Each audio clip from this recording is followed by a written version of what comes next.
Depuis des siècles, tous les 7 ans, et jusqu'à cette année 2023, les ostensions limousines sont l'occasion de cérémonies et de fêtes grandioses qui rassemblent des dizaines de milliers de personnes dans plus de 20 communes du Limousin, essentiellement en Haute-Vienne, mais aussi en Creuse, en Vienne et en Charente. Ce formidable mouvement de piété populaire qui dure depuis plus de 1000 ans et dont la force, aujourd'hui encore, surprend dans une société très largement déchristianisée comme la nôtre, pose bien sûr la question de la laïcité. Daniel Audon-Hurel, président de l'association Ostension Patrimoine culturel immatériel, lui-même s'en étonne. Moi, je suis pas d'ici, par exemple, et la première fois, je vais vous le dire, la première fois que j'ai assisté à des ostensions, justement en 2009, j'ai été très, très étonné de voir dans cette laïcité à la française ce phénomène assez étrange et assez parfois surprenant pour des gens qui n'étaient pas du coin de voir ces mères en écharpe s'incliner devant des reliques. C'est-à-dire qu'effectivement, ça pose énormément de questions. C'est-à-dire, est-ce que c'est la République qui s'incline puisqu'il y a l'écharpe? Est-ce que c'est la personne, le maire ou la mère qui y croit, tout simplement, parce qu'elle a le droit d'exprimer sa foi, quand même, ça ne l'interdit pas, heureusement. C'était très, très surprenant. C'était assez surprenant. Et donc, voilà, après, je pense qu'il y a un équilibre à trouver. Je pense que maintenant, on a beau dire, il y a pas de souci. Il y a pas de souci majeur. Moi, je connais nombre d'élus qui sont très heureux et qui sont tout à fait laïques et qui comprennent aussi cette valeur patrimoniale essentielle que représentent les ostensions pour cette partie du Limousin. Pierre Allard est maire de Saint-Junien avec l'étiquette ADS, Alternative Démocratie Socialisme, mouvement issu d'une scission du Parti communiste. Il nous explique ce paradoxe quand on lui demande ce que représente Saint-Junien pour lui. Il représente déjà le nom de la ville, puisque la ville porte son nom, une histoire dont certains croient, d'autres ne croient pas, mais je dirais que peu importe, c'est une notion ou une philosophie, je vais dire, du vivre ensemble. Et c'est ce que reprennent un petit peu cette thématique des ostensions chez nous, puisque, comme vous le voyez, les 73e ostensions, alors même si il a pu y avoir des débats politiques ou autres, je crois que ce qu'il faut en retirer, c'était aussi cette notion qui s'est développée au fil du temps, du vivre ensemble, de convivialité, au-delà de l'aspect cultuel, il y a l'aspect patrimonial, il y a l'aspect familial, on va dire, il y a l'aspect d'avoir un moment festif qui part d'une histoire qui dit que Junien était un ermite qui s'est installé dans la ville qui est devenu par la suite Saint-Junien, avec cette volonté finalement d'aider son prochain. Et je crois que cette volonté d'aider son prochain, cette volonté de vivre ensemble, de reconnaître son prochain, de faire en sorte qu'il y ait de la convivialité et autres, c'est ce que l'on retrouve au travers de Saint-Junien, et c'est ce que l'on retrouve au travers des ostensions, et c'est aussi ce que l'on souhaite retrouver, nous, à titre personnel d'ailleurs. Ce qui est important, c'est que chaque nouvelle ostension est quelque chose de nouveau, parce que comme c'est tous les 7 ans, forcément, il y a des personnes qui disparaissent, d'autres qui arrivent. Mais je crois que ce qui est important, c'est cette idée de perpétuer cette cérémonie patrimoniale, je disais, culturelle en même temps. Je crois que c'est avant tout un moment, je le disais en introduction, c'est un moment à la fois de convivialité, de vivre ensemble, et un moment de partage. Et je crois qu'il faut venir à Saint-Junien pour pouvoir l'apprécier à sa juste valeur. Il n'y a pas de différence entre le mouvement associatif, la personne individuelle. Je crois que personne ne se pose de questions, tout le monde se dit, voilà, il y a un beau moment à vivre, et vivons-le ensemble, chacun à notre façon, mais faisons tout cela ensemble. Et ça, je crois que c'est ce qui est important, et même au fil du temps, c'est quelque chose qui se perpétue. Alors, des fois plus difficilement parce que notre société évolue, mais il y a toujours des hommes et des femmes qui sont présentes pour coudre, pour préparer des décors, pour monter la forêt de Comodoliac. Déjà, moi, je dirais, je ne suis pas certain qu'il y ait une couleur politique pour l'Église. C'est la première des choses. Moi, je crois que y a les gens qui croient, ceux qui ne croient pas, et je peux aller vous en trouver à droite comme à gauche. Donc, je ne suis pas certain qu'il y ait une couleur politique par rapport à une Église.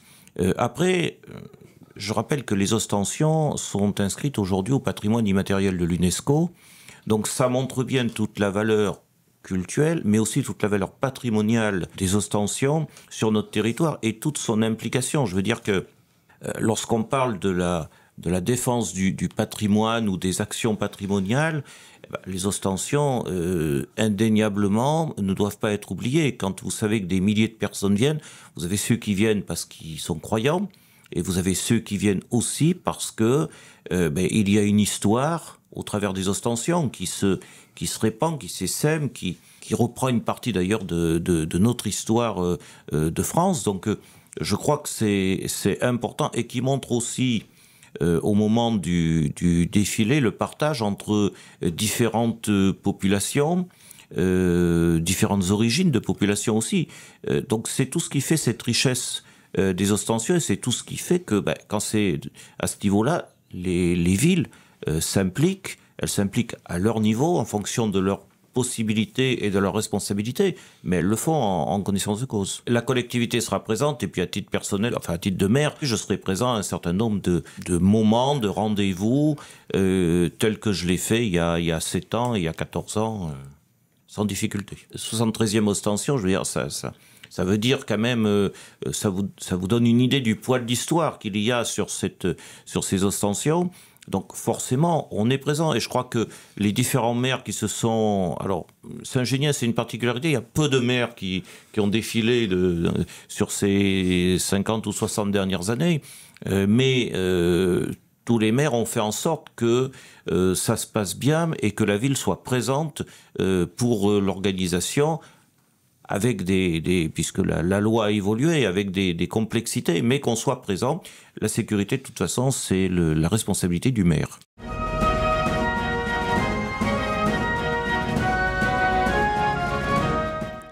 Ce que soulignent toutes les parties prenantes des Ostensions, c'est aussi l'importance de cette manifestation au niveau non seulement cultuel et culturel, mais aussi au niveau touristique et économique. Max-François Colombier, président du comité ostensionnaire. Les Ostensions à Saint-Junien, c'est aussi l'image de la ville. C'est très important. Et l'image de la ville, effectivement, dans le cadre d'une manifestation qui est inscrite au patrimoine mondial de l'UNESCO, c'est quand même quelque chose qui est très très important à préserver. Et donc, nous, en tant que comité, nous nous attachons une importance à ce niveau-là. Le maire, Pierre Allard, confirme. Vous avez un impact culturel, vous avez, il ne faut pas s'en cacher, un impact économique aussi, pour les commerces, pour les restaurants, les hôtels sur la ville. On n'accueille pas autant de monde sur une courte période sans qu'il y ait un impact économique. Cette approche du maire de Saint-Junien est très caractéristique de la position de l'écrasante majorité des maires des communes ostensionnaires. Ainsi, en Charente, à Ess, Guy Troma, qui a été maire pendant 35 ans, confirme. C'est une manifestation caractéristique de la commune d'Est, donc typique, et même si c'est un caractère religieux, la commune doit s'intéresser à ça. Donc on a véritablement ancré les Ostensions comme une manifestation phare de la commune. L'impact touristique, non, ça reste modéré, mais c'est plutôt au niveau du lien social que ça fédère bien la commune. Je veux dire que tout le monde se rassemble autour des Ostensions, croyants et non croyants. Il y a bon, d'abord tous les 7 ans, donc on ne s'épuise pas entre... et puis, c'est une manifestation un peu unique quand même, atypique. Moi je l'aime bien, hein. Je ne suis pas croyant, je suis plutôt agnostique, mais ça réunit bien un petit peu tout le monde, et tout le monde met à la pâte pour donner la meilleure image de la commune. Les gens sont fiers de leur commune, fiers de leur manifestation, mais aussi fiers de leur commune, fiers de leur bourg, et ils aiment que ça soit bien décoré. Il y a une petite compétition entre toutes les maisons pour savoir qui va décorer le mieux. Donc il y a une bonne émulation, c'est une saine émulation, donc c'est intéressant, donc on ne pouvait pas passer à côté de tout ça.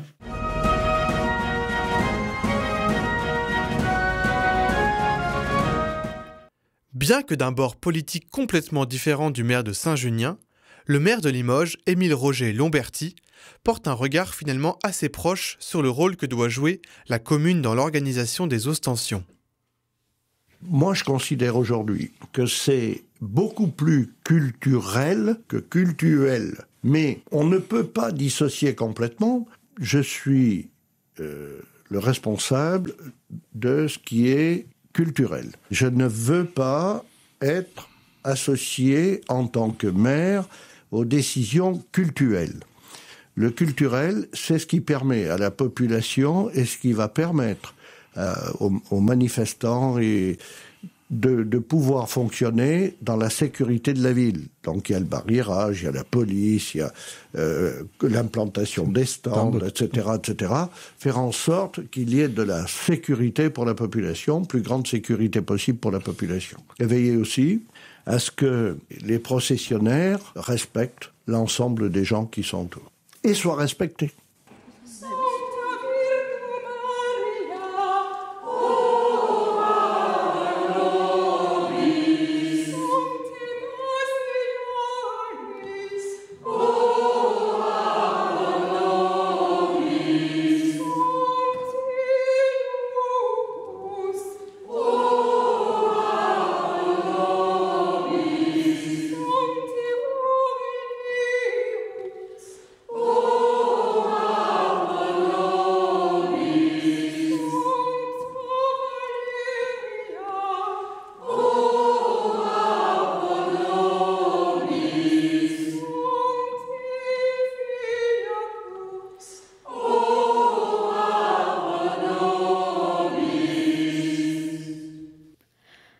Le rituel de l'ouverture des reliques illustre concrètement cette interpénétration du laïque et du religieux, du cultuel et du culturel. Jacques Fillier, premier bel de la grande confrérie Saint-Martial de Limoges. Sachez que nous ne pouvons pas ouvrir la grande chasse sans ces fameuses 4 clés.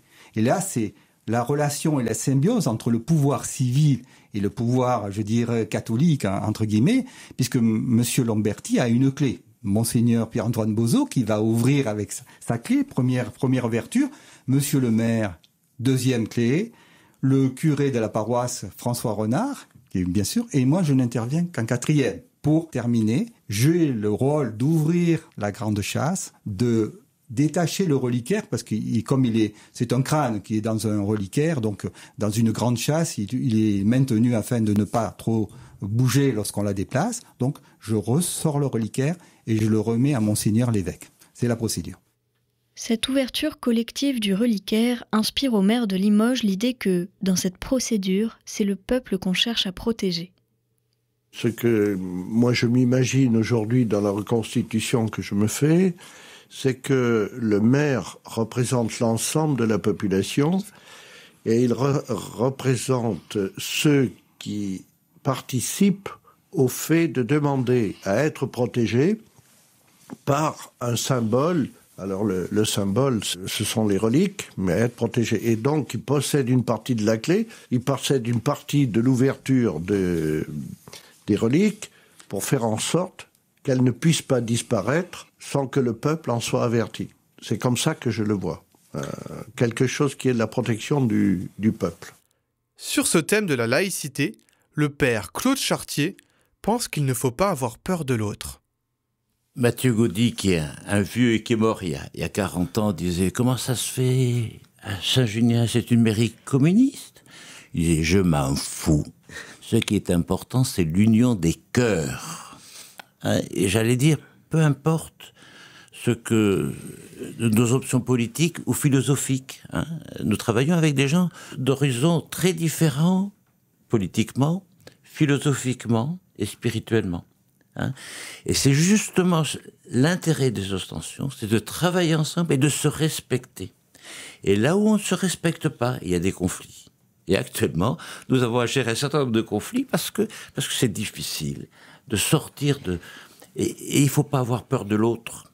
Et donc, pour moi, c'est important ce travail ensemble, ce vivre ensemble, de dépasser nos frontières, nos jugements. Il faut y passer beaucoup de temps, et puis il faut dire que l'autre est aussi intelligent que moi, et que l'autre a droit d'exister, et donc essayer de percevoir quel est le mystère de la vie de l'autre, reconnaître qu'il est au même niveau que moi. Et je dis c'est une école aussi d'humilité et pour chacun de nous.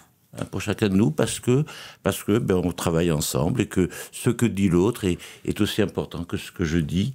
Et pour moi, prêtre, c'est important de dire que les ostensions ne m'appartiennent pas, elles n'appartiennent pas à la religion catholique, et qu'il y a plus grand que, ça, c'est l'humanité.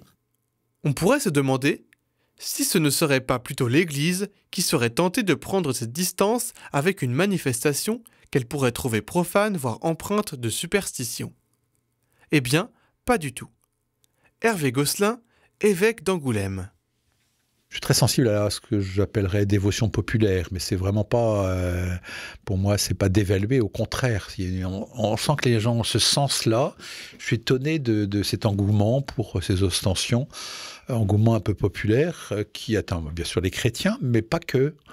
Donc il y a un aspect quand même, je veux dire, culturel aussi, un petit peu événementiel, avec des animations, donc ça pourrait attirer comme une kermesse par exemple, mais on sent qu'il y a quelque chose qui est profond, qui est peut-être de l'ordre de la recherche. Et moi j'ai été très sensible la dernière fois de voir cette ferveur et ce sérieux populaire, et je trouve sympathique, très sympathique. Pour les chrétiens en particulier, ça nous met aussi face à la foi. Moi, j'ai pas de problème avec les reliques. Je sais qu'il y a beaucoup de chrétiens qui en ont. Moi, je trouve que les reliques, c'est effectivement, ça montre la réalité de ceux qui nous ont précédés. Donc, on peut pas dire, c'est simplement comme un personnage imaginaire. Là, quand on voit l'os, on se dit, il a vraiment vécu celui-ci. Si historiquement c'est prouvé, il a bien vécu. Et donc, de se rappeler que ces hommes-là, ces femmes-là, qui sont sanctifiés par l'Église, nous sont présentés comme modèles. Et je trouve que c'est très encourageant. Moi qui arrive de Bretagne, il y a les pardons bretons, quelque part sont presque semblables, et c'est pas la même, manifestation, mais on est quand même dans cette même élan de rassemblement, d'une commune, d'une société, d'une volonté. Donc je trouve que c'est beau, et qu'en même temps c'est vraiment c'est très thérapeutique pour le monde d'aujourd'hui, où tout le monde s'enferme chez lui, à des grands murs dans son jardin, et quand on va se promener, il n'y a plus personne, parce que tout le monde est devant son écran. Et on a besoin de se rassembler. D'ailleurs, la pandémie nous l'a bien montré aussi, donc c'est quelque part, je dis thérapeutique, dans le sens où on a besoin d'avoir des faits de société comme cela. Donc je pense que les ostensions n'ont pas perdu de leur pertinence pour le monde d'aujourd'hui.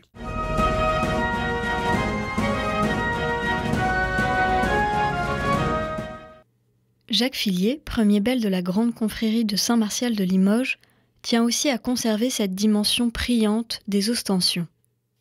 Faire des ostensions non pas folkloriques, ce qu'ils vont dire, tout en respectant la tradition, mais qu'elles soient beaucoup plus cultuelles, qu'elles soient priantes. Parce qu'aujourd'hui, nous constatons dans nos sociétés déchristianisées, ou en instance des déchristianisées, la prière a perdu un peu de son sens, donc nous allons faire des choses priantes, bien sûr, en invoquant notre Seigneur, c'est tout à fait normal, par l'intercession de nos saints. Donc Saint-Martial, Saint-Loup et Saint-Aurélien, puisque c'est les ostensions, nous aurons la présentation des différents et l'ouverture des différents reliquaires contenant les restes de nos saints. Mais nous allons essayer tout d'abord de communiquer, d'expliquer en quoi, quel est le sens des ostensions. Et pour pouvoir mobiliser aussi les troupes, c'est d'être le plus à l'extérieur pour montrer ce que nous représentons.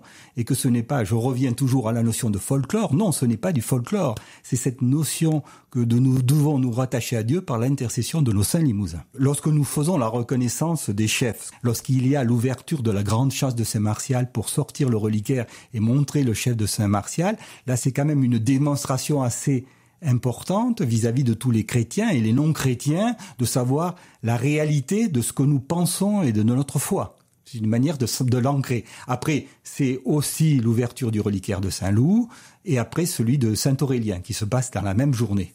Et le soir, ces reliquaires étant à l'extérieur et portés à la vénération des gens, même les curieux, folkloriquement, viendront le voir. Ça a quand même un sens. Ce n'est pas inutile d'avoir un sens que nous expliquerons. Et il y a la grande procession où nous descendrons les chasses et les reliquaires de Saint-Michel vers la cathédrale. Pierre-Antoine Bozo, évêque de Limoges, est à ce titre premier religieux en charge des ostensions. C'est d'ailleurs lui qui invite les autres prélats. Comme le maire de Saint-Junien, Monseigneur Bozo voit d'abord dans les ostensions un magnifique moment de rassemblement auquel il donne une signification spirituelle. Alors, je pense que le principe de base, c'est d'accueillir très largement. Vous voyez, c'est un événement commun. Pour une fois qu'on ne se regarde pas en chien de faïence, mais qu'on peut travailler, y compris avec des gens qui sont très, très loin de l'Église ou qui n'ont aucun intérêt pour l'Église, c'est un peu étonnant, mais c'est comme ça. Vous voyez que ces événements des ostensions qui sont quand même à l'origine très très liés à la vie chrétienne, finalement, ont été aujourd'hui repris par des gens qui n'ont aucune référence chrétienne, mais qui continuent une tradition. Je ne sais pas exactement quel sens ils y donnent, mais c'est un lieu de dialogue. Et moi, je trouve que quand on dialogue, on perd jamais son temps. Voilà. Et donc, pour l'instant, mon principe, vous voyez, j'ai eu à rencontrer des comités ostensionnaires, des maires de communes qui ne sont pas du tout chrétiens et qui portent très fortement les ostensions. Et je trouve que c'est toujours intéressant. Voilà. Donc, si c'est l'occasion de dire quelque chose sur le fondement, sur l'évangile, bah, moi, j'en profite parce que je suis dans mon rôle. Mais de toute façon, tout ce qui permet une plus grande cohésion sociale est toujours bon à prendre. Donc, alors ça, c'est très beau parce que c'est quelque chose qui permet vraiment d'unir la population. C'est vraiment un lieu de rencontre, de cohésion, je pense, sociale. Des petites communes me disent que vraiment, c'est le seul moment dans la vie de la commune où tout le monde se retrouve. Pour préparer des fleurs en papier pour le jour des ostensions. Voilà, donc il y a des préparatifs matériels qui prennent un peu de temps. Et puis après, mon souci dans la préparation, c'est de faire en sorte que, justement, ce ne soit pas simplement un événement qui tombe là dans un jour du calendrier parce que c'est comme ça le hasard du calendrier, mais que ce soit un événement aussi spirituel. Et donc, pour ce faire, j'ai écrit une lettre aux confréries pour essayer de donner une thématique à ces ostensions. Mon prédécesseur l'avait fait déjà pour les dernières ostensions en 2016. Et donc, sur le conseil de quelques prêtres de mon diocèse, j'ai repris vous savez, la tradition, c'est que chaque évêque a une devise épiscopale. Donc, ma devise, c'est une phrase un petit extrait d'un verset de Saint Paul dans sa 2e lettre aux Corinthiens, au chapitre 5, qui dit « La charité du Christ nous presse ».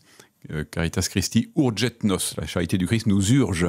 Voilà. Alors nous presse, c'est beau parce que c'est comme le citron qu'on presse, c'est-à-dire la charité, elle nous fait travailler, quoi. Elle ne nous laisse pas en repos. La charité du Christ, si on essaie vraiment d'en vivre, et puis elle nous presse au sens où il n'y a pas de temps à perdre parce que chaque jour où nous n'avons pas aimé, c'est un jour perdu. Voilà. Et donc j'ai repris cette devise épiscopale pour en faire le thème des ostensions, en me disant que voilà, pour moi, le point d'attention, c'est que ces ostensions ne soient pas simplement une tradition folklorique, ce qu'elles sont aussi, mais ça fait partie de la vie sociale. Et donc, mon souci, c'est que on se réfère pas simplement au saint comme une forme de nostalgie ou de commémoration, comme on commémore la fin de la guerre d'Algérie, vous voyez, mais que ce soit inspirant pour nous aujourd'hui, pour que nous soyons des saints. Enfin, c'est vraiment le but des chrétiens, c'est d'être des saints, c'est-à-dire de marcher à la suite de Jésus et d'aimer comme il a aimé. Voilà. Donc, la charité du Christ nous presse, c'est de dire c'est un message, ce que nous transmettent les saints du premier millénaire ou du second, il y en a quelques-uns du second aussi, ce sont des messages dont l'actualité, c'est-à-dire l'évangile, n'a pas pris une ride et vraiment l'évangile est pour aujourd'hui. Alors l'aspect patrimonial et culturel n'est pas à rejeter parce que ce sont aussi nos racines. Vous voyez, nous avons besoin de connaître notre identité, d'où nous venons. Ça a façonné aussi, alors le Limousin, je sais pas, mais en tout cas l'Église en Limousin nécessairement. Donc il faut pas regarder de haut la dimension plus patrimoniale, mais également de fait notre point d'attention à nous, c'est de relier cette dimension patrimoniale, historique, culturelle, voire folklorique, parce qu'il y a une dimension aussi de folklore, au profond désir que nous avons de continuer de vivre ce que les saints nous ont indiqué, c'est-à-dire ce que signifie la suite du Christ quand on la prend au sérieux. Voilà.